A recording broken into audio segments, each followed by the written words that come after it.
dans le prochain épisode de Demain nous appartient.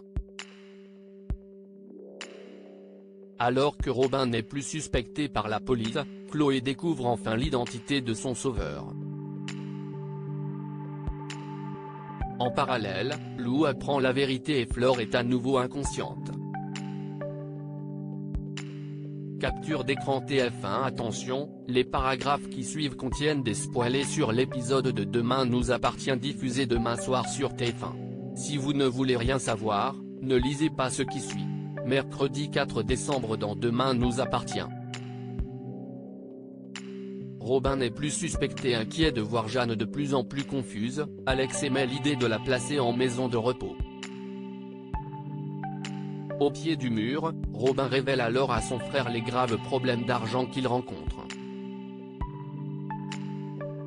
Tandis qu'ils discutent, ils sont interrompus par la police qui embarque Robin au commissariat pour l'interroger.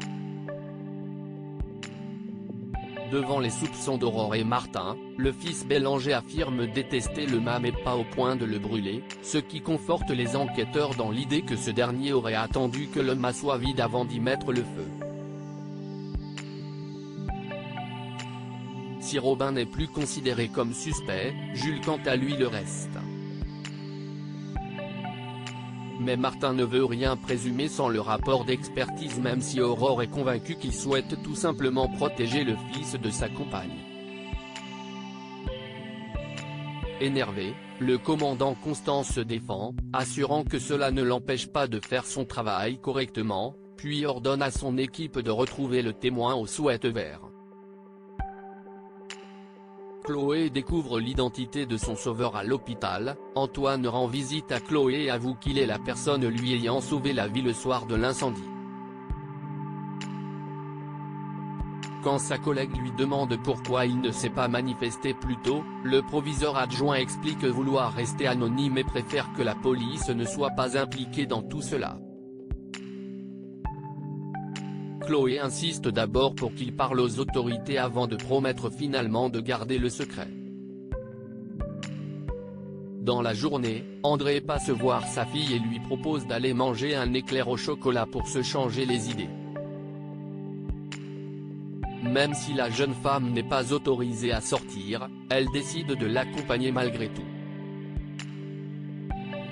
Alors qu'il marche dans les couloirs de l'hôpital le sourire aux lèvres, Chloé s'évanouit dans les bras de son père. Lou apprend la vérité face aux questions de Lou qui s'inquiète de le voir changer toutes les serrures de la maison.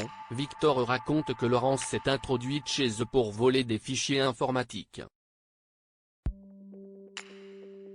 Pour l'avocate il doit en parler à la police mais l'homme d'affaires refuse, promettant qu'elle ne s'en tirera pas si facilement. Déterminé à protéger sa famille, Lou se rend chez Laurence et la menace de porter plainte. Mais lorsque cette dernière l'informe du harcèlement exercé par Victor, Lou s'excuse et rentre échaudée par les mensonges de son compagnon. Elle a beau lui demander d'arrêter immédiatement ses menaces, Victor n'a qu'une idée en tête, venger sa fille.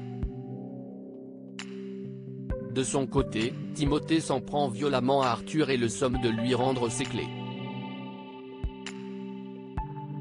Les deux adolescents commencent à se battre, ce qui oblige Sandrine à intervenir et à les emmener dans son bureau. Après avoir nié le vol, Arthur finit par restituer le trousseau puis confie à sa mère qu'il a voulu aider Malo. À son appartement, Sandrine sermonne son ex-femme pour avoir entraîné leur fils dans cette histoire. Pendant que Laurence s'excuse, Sandrine la supplie d'arrêter cette guerre avec Brunet et promet qu'elles vont finir par trouver une solution. Flore à nouveau inconsciente. Arnaud rend visite à Flore. Au moment où il s'apprête à la prendre dans ses bras, cette dernière le repousse et déclare être au courant de son comportement à l'égard de Bart pendant son coma. Confronté à ces accusations, Arnaud tente de se défendre et prétend qu'il a voulu protéger l'adolescent.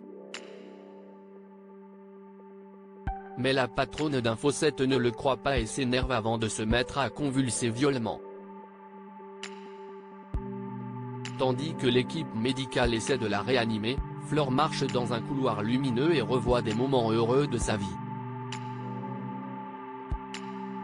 La mère de Bart se dirige de plus en plus vers la lumière mais les médecins parviennent heureusement à la réanimer. Plus tard, Arnaud et Bart sont à son chevet et le directeur du port de Sète en profite pour s'excuser de son attitude ces dernières semaines. Bien qu'il jure ne pas avoir supporté son impuissance face aux événements, l'adolescent refuse de le pardonner.